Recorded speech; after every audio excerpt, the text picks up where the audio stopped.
Have you ever felt like no matter how much inner work you do, you still struggle to fully trust yourself? In this video, you'll learn why that happens and how IFS can help you rebuild consistent self-belief, inner trust, and personal empowerment.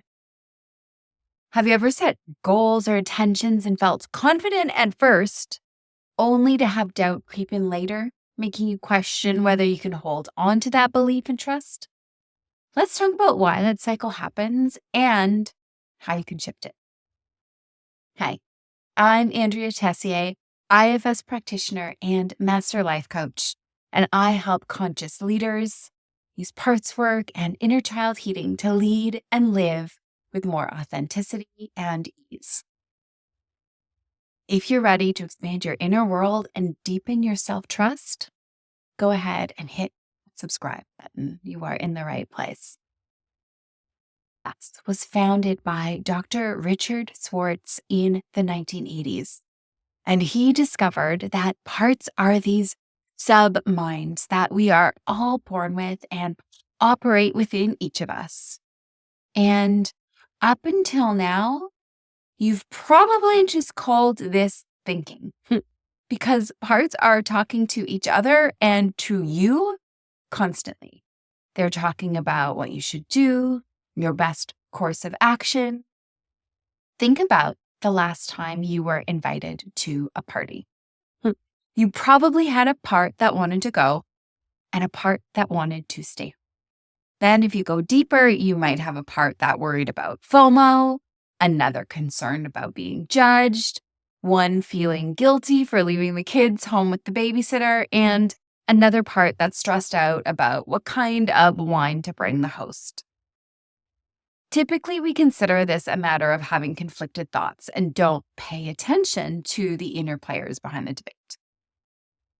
But paying attention to those inner players is exactly what we need to do to feel less tension in our minds and more openness in our heart. So what we're doing in IFS is learning to pay attention to them and then becoming the active internal leader that your parts always needed. We've actually been taught implicitly through our culture and through our conditioning to fear these parts of ourselves. And when we are afraid, we control. So we've developed this habit of trying to control what we consider to be disturbing thoughts or negative emotions. And we end up fighting and ignoring or disciplining or feeling ashamed with certain impulses that keep us from being our best selves. We've all had thoughts that we don't want to be having. And what do? We feel guilty. We try to hide it. We suppress. We repress. Basically, we shame ourselves for not being able to control ourselves because we want to be good people. But it's kind of a vicious cycle, and none of it feels very good. But the truth is, every single part of us has developed out of necessity. Maybe to survive or cope with big T trauma or little t trauma. Maybe they develop to protect us from harm or discomfort, to get things done, to motivate us to do our best, which is sometimes aggressive. Or maybe they develop to bring us pleasure or relief when faced with pain. And sometimes this is fun and sometimes it's addiction. They also develop to distract us from painful feelings, memories, or experiences. So the idea is that parts initially develop to protect us, and over time they take on these extreme roles, which is why we say there are no bad parts. When we meet them with curiosity and compassion, it turns out they actually have a lot of interesting things to share with us. So an overview of protectors, exiles, and self-energy. And in this video, we'll just do a brief introduction. And in further videos, I'll go into more detail of each one. Protector parts are parts of us that act as your internal defense system. Sometimes they're managers that try to control situations and prevent pain and discomfort from happening.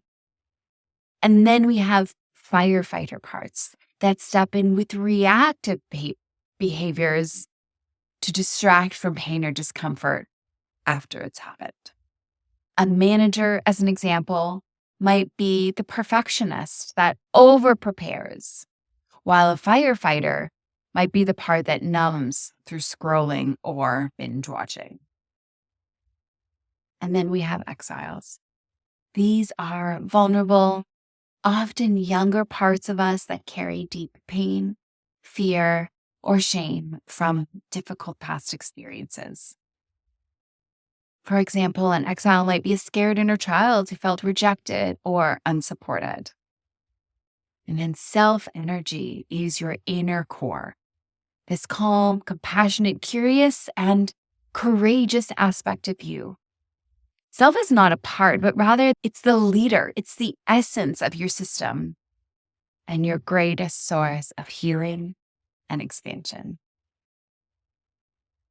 You might think of self as this steady captain guiding the ship, while your parts are the crew members who sometimes overreact but are trying to help in their own way. Take the example of Jake. Jake grew up in an environment where he felt constantly judged and needed to achieve to gain approval.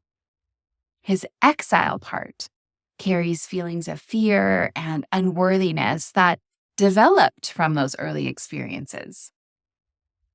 And to protect that exile, Jake developed a protector part, a harsh, brutal inner critic that pushes him to overachieve, stay perfect, so he doesn't have to feel the pain of that rejection again. As an adult, Jake finds himself caught in cycles of feeling momentarily empowered after an accomplishment, but quickly losing trust in himself when things don't go as he planned. The result? Jake doesn't realize that both his harsh inner critic and the fear underneath are trying to keep him safe in their own ways. By working with his inner critic, Jake can learn to lead from this calm and compassionate self rather than reacting from fear or self-criticism. Can you think of a part of yourself that steps in with doubt or fear when you're about to take a leap of faith? Share in the comments. I would love to know. So today we explored the basics of IFS, where it came from, its core belief that there are no bad parts, and some different types of parts that make up your internal system. Even recognizing one part of yourself today is a giant step towards greater self-awareness and stronger self-trust. Remember, your doubts and fears are not signs of weakness. They're parts of you trying to protect you. And understanding them is the key to real, lasting self-belief. If you like this video, hit like and subscribe for more IFS insights every week. And let me know in the comments the one insight from today that resonated with you. I would love to hear from you.